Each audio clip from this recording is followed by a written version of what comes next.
పోలీసుల వాహనాన్ని అడ్డుకున్నారు గ్రామస్తులు. తమ వాళ్ళను విడిచిపెట్టాలంటే ఆందోళన చెందారు. పోలీసు వాహనాన్ని ముందుకు కదలివ్వకపోవడంతో అందరినీ విడిచిపెట్టేశారు పోలీసులు. ఇక గురువన్నపేటలో ప్రస్తుతం 144 సెక్షన్ కొనసాగుతోంది. ఇంటింటికి పోలీసులు, ఊర్లోకి ఎవరికి నో ఎంట్రీ బోర్డు పెట్టేశారు. ఇక పోలీసుల అదుపులో ప్రస్తుతం నిందితులు ఉన్నారు.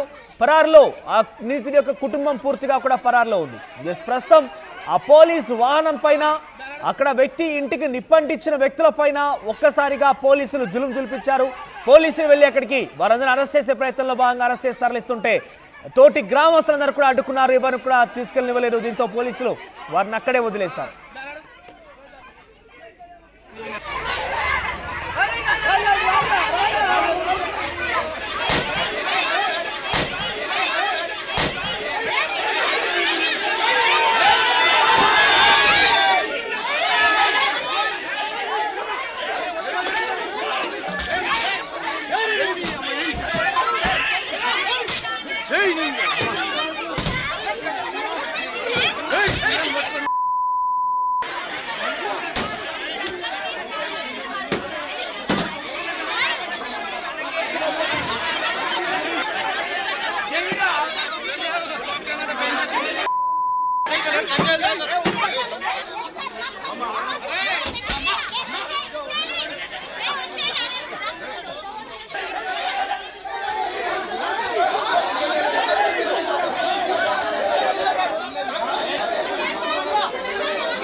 గురువన్నపేటలో ఒక్కసారిగా మళ్ళీ ఉద్రిక్తత నెలకొంది. ఆ మైనర్ బాలికపై రేప్ చేసిన నిందితుడి ఇంటి మీద ఇప్పటికే దాడి చేసి వారి యొక్క ఇంటికి కూడా నిప్పంటించిన ఘటన మనం చూసాం. ఆ బాధిత కుటుంబం మొత్తం కూడా ఆందోళన చెందింది. గ్రామస్తులు కూడా పెద్ద ఎత్తున అక్కడికి చేరుకున్నారు. ఒకసారి ఇక్కడ పోలీసులు రావడంతో పోలీసుల పైన కూడా వారు పోలీసు వాహనాన్ని కావచ్చు, అక్కడ సంబంధించి నిప్పంటించిన వారిని తరలించేటువంటి ప్రయత్నంలో భాగంగా తరలిస్తున్నటువంటి ఆ బాధిత కుటుంబాన్ని తీసుకెళ్తున్న నేపథ్యంలో గ్రామస్తులు అడ్డుకున్నారు. పోలీసు వాహనాన్ని అడ్డుకున్నారు. గ్రామస్తులు తమ వాళ్ళని విడిచిపెట్టాలంటే ఆందోళన వ్యక్తం చేశారు.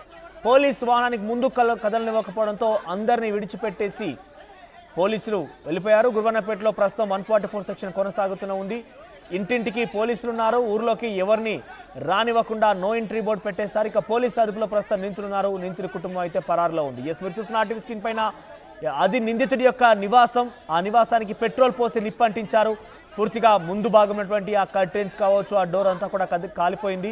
ఆ తర్వాత ఒక వాహనాన్ని కూడా పెద్ద ఎత్తున ధ్వంసం చేశారు గ్రామస్తులు, కుటుంబ సభ్యులు.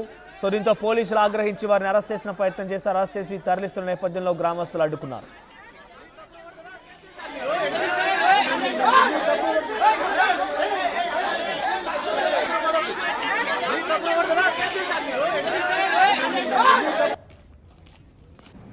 వచ్చింది మేడం.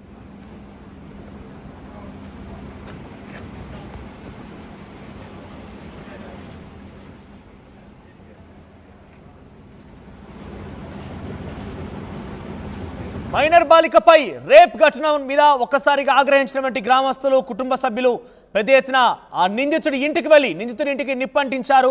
ఆ నిందితుడి ఇంటిపైన కూడా దాడి చేశారు. ఈ నేపథ్యంలో ఈ నిందితుడి ఇంటిపై దాడి చేసినటువంటి ఆ గ్రామస్తుల్ని, ఆ బాధిత కుటుంబ సభ్యుల్ని పోలీసులు వచ్చి అరెస్ట్ చేసే ప్రయత్నం చేశారు.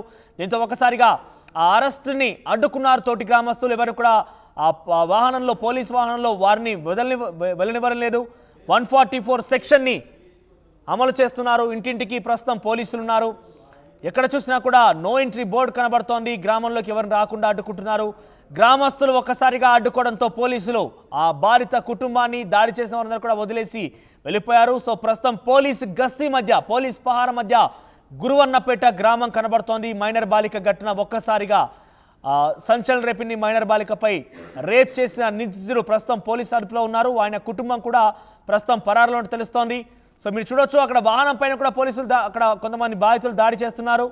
వాహనాన్ని అడ్డుకునే ప్రయత్నంలో భాగంగా అక్కడ వాహనం పైన దాడి చేయడమే కాకుండా వాహనాన్ని పూర్తిగా ధ్వంసం చేశారు. పోలీస్ వాహనాన్ని కూడా అక్కడ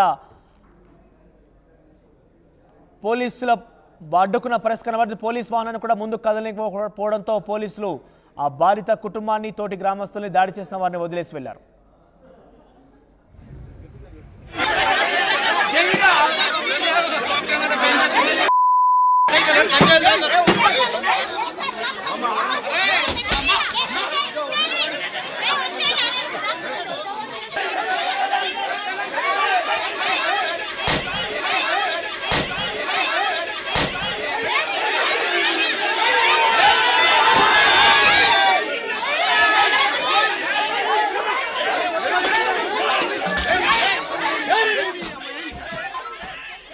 ఇక దీనికి సంబంధించి మరిన్ని అప్డేట్స్ మన ప్రతినిధి వెంకటరత్నం అందిస్తారు. వెంకటరత్నం, గురువన్నపేట పూర్తిగా కూడా 144 సెక్షన్ లో ఉంది. ప్రస్తుతం అక్కడ పోలీస్ పహారా కొనసాగుతుంది. సో అక్కడ నిందితుడి ఇంటిపైన దాడి చేసిన వారిని కూడా పోలీసు అరెస్ట్ చేసేటువంటి ప్రయత్నం చేసిన నేపథ్యంలో గ్రామస్తులు అడ్డుకున్నట్టు తెలుస్తోంది. సో ప్రజెంట్ అక్కడ తాజా పరిస్థితి ఏ రకంగా ఉంది? నిందితుడు పోలీసు అదుపులో ఉన్నారు కాబట్టి వారి కుటుంబం కోసం గాలిస్తున్నారా? ఇక్కడ బాధిత కుటుంబం ఏం డిమాండ్ చేస్తోంది? అయితే మనోజ్, ఇప్పటి వరకు ఇక్కడ గురువన్నపేటలో ఒక విచిత్రమైనటువంటి వాతావరణం అయితే నెలకొంది. 144 సెక్షన్ విధించిన తర్వాత గ్రామం మొత్తం ఒక కర్ఫ్యూ వాతావరణం అయితే కనిపిస్తుంది. యువకులు గుమికూడినటువంటి ప్రాంతాలలో అసలు వాళ్ళని ఉండనివ్వడం లేదు. ఎక్కడ ఒక ఇద్దరు ముగ్గురు కనబడ్డా కానీ వాళ్ళని అక్కడి నుంచి పంపించేటువంటి ప్రయత్నం చేస్తున్నారు. ప్రతి ఇంటికి ఒక పోలీసు, మనం విజువల్స్ లో చూస్తున్నాం. ఊరు గ్రామ శివారు నుండి మొదలు పెడితే చివరి ఎండింగ్ వరకు కూడా ప్రతి ఇంటి, అంటే ఆ వీధిలో ఏ ఇంటిలో చూసినా ఖచ్చితంగా పోలీసులు ఉన్నారు.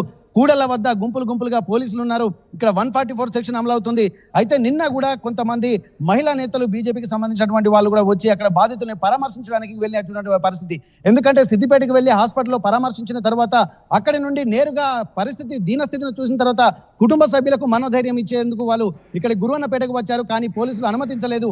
దీన్ని దృష్టిలో పెట్టుకొని అక్కడ ఒక ఉద్రిక్తమైనటువంటి వాతావరణం అయితే నిన్న కూడా కనిపించింది.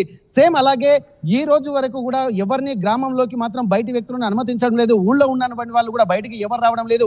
ఒక తీవ్రమైనటువంటి, ఒక సందిగ్ధకరమైనటువంటి వాతావరణం నెలకొంది. ఎందుకంటే ఇప్పటి వరకు ఇంత సంఘటన జరిగినా కానీ జేసీబీని ధ్వంసం చేశారు బాధితుల బంధువులు, అలాగే కారును ధ్వంసం చేశారు, ఇంటికి నిప్పు పెట్టేటువంటి ప్రయత్నం చేశారు. కానీ బాధితులకు న్యాయం జరిగే వరకు ఊరుకోమని చెప్పినటువంటి ఊరు గ్రామస్తులు మాత్రం ఎట్టి పరిస్థితుల్లో పోలీసులు చెప్పినా ఎవరు చెప్పినా వినే ప్రసక్తి లేదని చెప్పి తెగేసి కూర్చున్నటువంటి సందర్భం. దీన్ని దృష్టిలో పెట్టుకొని అప్పటి వరకు స్టార్టింగ్ లో కొంతమంది పోలీసులు ఉన్నారు. కానీ పరిస్థితి విషమించడంతో ఏసీబీ స్థాయి అధికారులతో పాటు డీసీపీ కూడా రంగంలోకి దిగి పరిస్థితిని ఎప్పటికప్పుడు సమీక్షించి హుస్నాబాద్ పోలీస్ స్టేషన్ పరిధిలో ఉన్నటువంటి వాళ్ళందరినీ కూడా బెటాలియన్ మొత్తం ఇక్కడ దించి ఇంటింటికి కాపలాగా ఉన్నారు. ఏం జరుగుతుందనేది కూడా ఒక వ్యూహాత్మకంగా కూడా పోలీసులు వ్యవహరిస్తున్నట్టుగా మనం చెప్పుకోవచ్చు.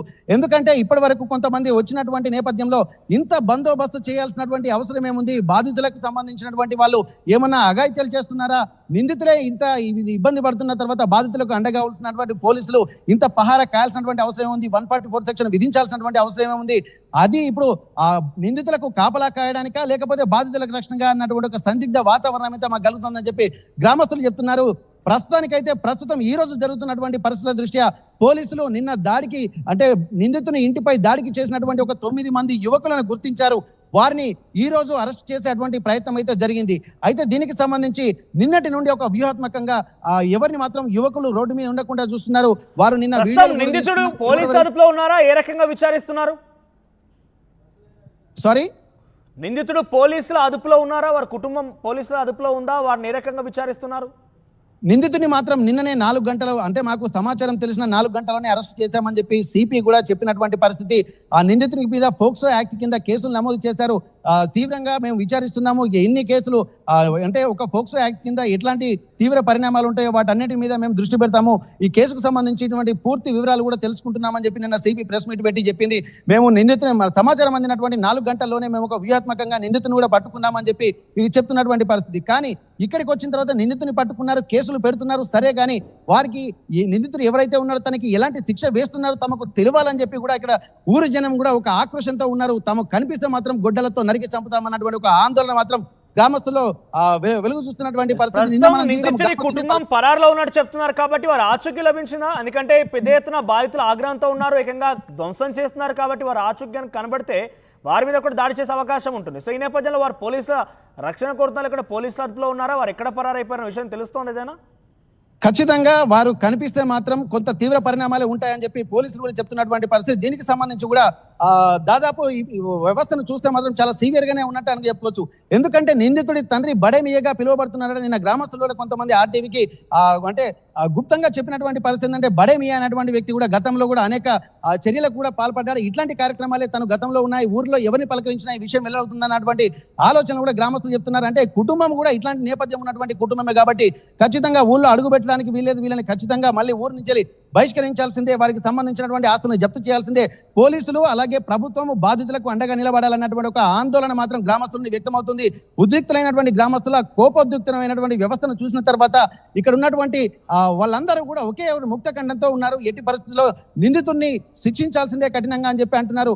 ఈ రోజు మాత్రం అయితే పోలీసుల తీరు మాత్రం దీనికి భిన్నంగా ఉంటుందన్నటువంటి ఒక ఆందోళన గ్రామస్తులు వ్యక్తమవుతున్నటువంటి పరిస్థితి. ఎందుకంటే అసలు బాధితులం అంటే ఇంత ఒక మైనర్ బాలిక మీద రేప్ చేసిన తర్వాత తెలిసినటువంటి బంధువులు వాళ్ళు చూస్తూ అంటే దాడి చేయకపోతే ఏం చేస్తారో చూసుకుంటూ ఊరుకోవాలన్నటువంటి ఒక ఆలోచన కూడా గ్రామస్తులు కనిపిస్తుంది.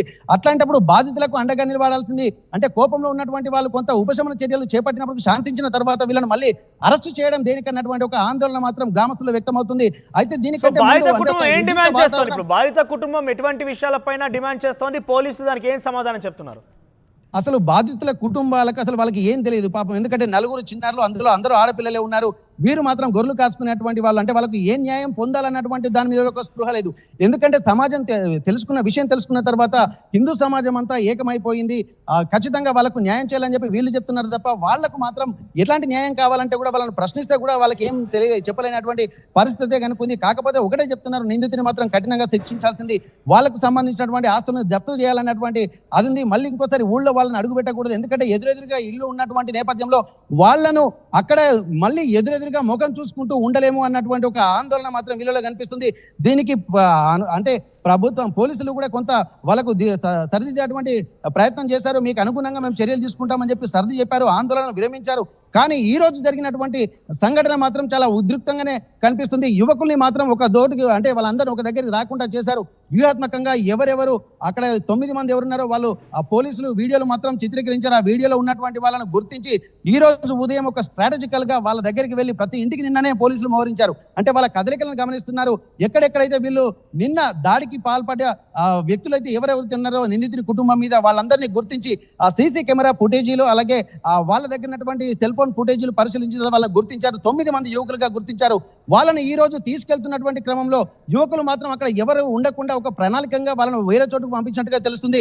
కానీ ఇక్కడ వెంటనే రంగంలోకి దిగినటువంటి ఆ గ్రామంలో ఉన్నటువంటి మహిళలు అలాగే వృద్ధులు కూడా కొంతమంది పోలీసు వాహనానికి ఎదురుగా తిరిగి అడ్డంగా నిలబడి ఎట్లా తీసుకెళ్తారనే ప్రశ్నలు ఏమైనా మీరు నిజంగా నిన్న మీద బయట నుంచి వచ్చినటువంటి వాళ్ళు ఆరోపించినట్టుగానే మీరు పోలీసులు కూడా బాధిత కుటుంబానికి రక్షణగా ఉంటున్నారా లేకపోతే వాళ్ళ ఆస్తులకు రక్షణగా ఉంటున్నారా అన్నటువంటి ఒక ప్రశ్నలు లేవనెత్తుతున్నటువంటి పరిస్థితి. దానికి బలం చేకూరుస్తున్నట్టుగానే ఈ రోజు జరుగుతున్నటువంటి సంఘటనలు కూడా మనం చెప్పుకోవాల్సినటువంటి అవసరం అయితే కనిపిస్తుంది. దీని మీద కూడా ఎట్టి పరిస్థితుల్లో గ్రామస్తులు మరింత కోపోద్రిక్తులై ఉన్నారు. అయితే వీరి కోపోద్రిక్తుల పరిస్థితులు చూసినటువంటి పోలీసులు వారిని అక్కడనే వదిలిపెట్టి ఇక్కడి నుండి ఎలాంటి ఉద్రిక్త వాతావరణం రాకుండా చూడాల్సినటువంటి వాళ్ళు మళ్ళీ గ్రామంలో ఉన్నటువంటి వాళ్ళని అరెస్ట్ చేయడం వల్ల ఇంకా ఉద్రిక్త పరిస్థితులకు పోలీసులు తెరదీస్తున్నారు అన్నటువంటి ఒక ఆందోళన ఆవేదన గ్రామస్తులో వ్యక్తమవుతుంది. మనోజ్. రైట్ వెంకటరత్నం. సో మొత్తం మీద సిద్దిపేట జిల్లా గురువన్నపేటలో మళ్ళీ ఉద్రిక్తత మొదలైంది. మైనర్ బాలికపై రేప్ చేసినటువంటి నిందితుడి ఇంటి మీద దాడి చేసినటువంటి ఆ బాధిత కుటుంబాన్ని తమ యొక్క ఆవేదన ఆక్రోధన కాస్త ఎవరు కనబడకపోయేసరికి ఆ ఇంటి మీద చూపించారు. ఒక మైనర్ బాలికపై ఇటువంటి పన్నాగా